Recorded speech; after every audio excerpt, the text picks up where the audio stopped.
أبي أحمد أبي العزازتي سراوي تجري متقعة درون مكاد ناي متنعة متصفافية كايد كمزلو تحبيرهم سرعة بالتقنا متقعة درون كايد لهم يزبولهم حمشت عزازتي سراوي تجري كمزنة سرت سمع الله أبزوانزي أبي أحمد بفلابل على حمشة وتهدروا مرحة تجري متقعة درون مكاد بتخكل زنبرلو ويد ماستر حلوز كبلو بوتا ناي مفلاي بعتبي سرح كمزلو درخب كوا حبريتاي ملاخة زبالة نزا حبريتا زكافلة غازيتنا خايل ميكايل بمسرزي بقدامنة علاماك قبرهم زدل سبات قداماي جنرال مغبي هايلم قالای جنرال هايل سلاس گرمای ودم بیتي سالسای كونريل گبر صادقن يوم سبا هايللام زيوم بقتا مسفانون شعبيان كوينوم هاجرن مفراسي سرحلو زبل مخنياتي زقرب زلو كبل ملاخچولام نزوم استزرزرو سلسو تادرام راحت مسد قعدما بوغن تግራይ ክስዕብ ዝኽል ግብረ መልሲ ሪኡን አመዛዚኑን ኣብ ካልኣይ ዙር ኣብ ላዕሊ ጀነራል ዮሐንስ ወልደጆርግስ ጆን መዲድ ጀነራል ፍስሐ ኪዳኑ ፍስሐ ማንጁስ መጥቃዕት ድሮን ምካድ ትልመውጽዮ ለክብል ወስኾም መላኽችም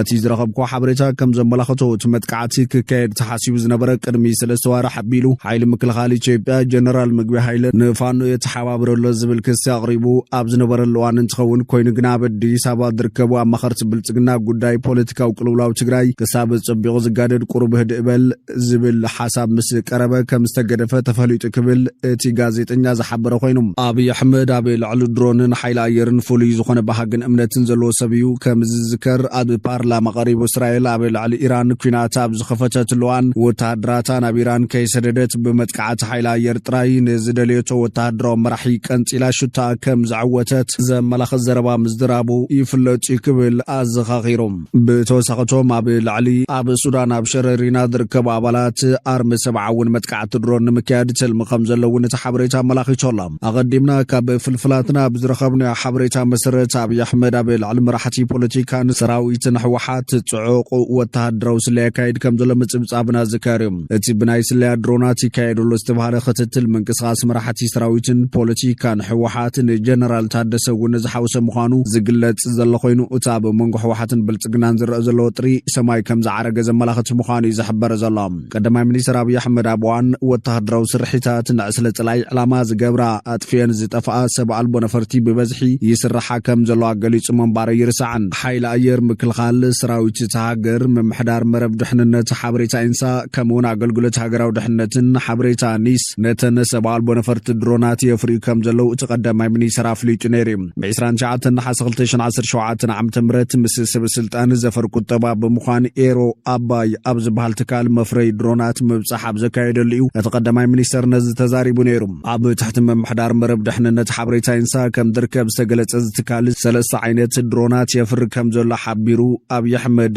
ነፍሬን ድሮናት ኣብ ድሩት ቦታ ዝተሓፀራ ዘይኮናስ ንንግዳዊ ዕላማ ንጹንዕ ክትትል ንኦፕሬሽን ወይ ድማ ወታደራዊ ልኡኽ ዝውዕላ ኣዝየን ብዙሓት ድሮናት ነፍረለና ኢሉ ነይሩ እቲ ሕዚ ወፅእ ሓበሬታ ከም ዘመላኽቶ ድማ ሓደ ምንቅስቓስ መራሕቲ ሰራዊትን ፖለቲካን ሕወሓት ዝከታተላ ድሮናት ስለያ ኣብ መላእ ትግራይ የዘንብ ከም ዘሎ እዩ ዘመላኽት እዚ ሓደገኛ ዝተባሃሉ ልምዕባለ ሕወሓትን ብልጽግናን ዘስግእ ምዃኑ ዝገልጹ ተዓዘብቲ ምናልባሽ እውን አብይ አሕመድ መራሕቲ ንምጥፋእ ወይስ ሙሉእ ኩናት ንምውላዕ እዩ እዚ ጽዑቕ ስለያ ድሮን ዘካይድ ዘሎ ዝብል ዘይተመለሰ ሕቶ ኮይነሎ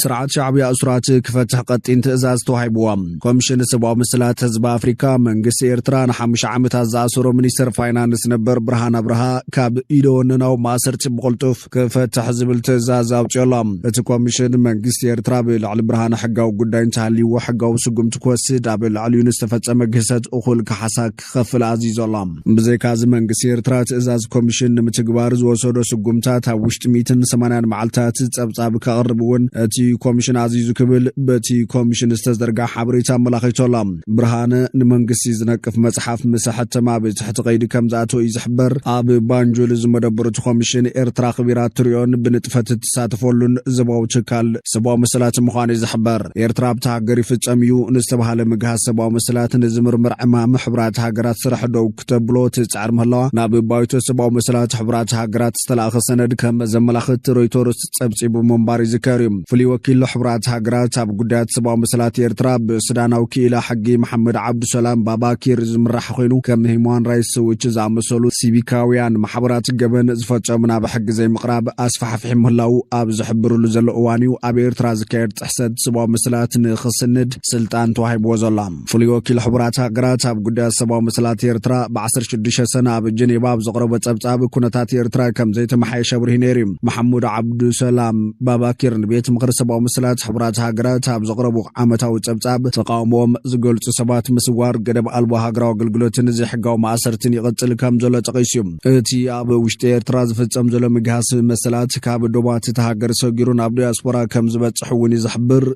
تهاجر تفصمو سغره دباو صقطيم كساب كنيو دوباتا زلو دياسبورا زدرغح يبل ابتي مغابا يسرخبو وكيل إيرترا هافتوم زراي بوغونو اتصبصا بوليتيكو حقن زلو يكبل بمنصاق حبرات هاجرات ابل الهاجر زخطولو بوليسي رتعو كم زي كون نقيف نيريم إيرترا نزاب سباو مسلات تذكيرو مرمرات زكايد وكيل حبرات هاجرات كام دو حيوانات حزا خطقاوم كم صنحت يفلط ابتي اب زحلف اوار حب جنيبا استخيد اخي حبرات هاجرات نلق هاجرات علامه زغبر مرمراتات دو كبل نزغلص اماما زماغوتو الاخات بمسداد تقاوم سمعام كم بعد السودان روسيان ايران نزامسل هاجرات إيرترا دغف كهبان كلوا كم عباي بريطانيا حبرات اوروبا دما نصيغونين اب سنه 16 محمد عبد السلام باباكير دحر زغربو بعد 19 ገጽ ጸብጻብ ወከልታ ዓባይ ብሪጣንያን ሕብረት አውሮፓን መንግስት ኤርትራን ዝፍጽሞ ዘሎ መጋሰባው መስላት ደው ከብልን ለውጥ ክገብርን ጸዊዓም ነይሮም እዮም ሕብረት አውሮፓ በመግለጺው ሓለዋት ናይቶም ኣብ ዝሓለፈ 10 ዓመታት ተሰዊሮም ዘለው ሰባት ክግለጸሎ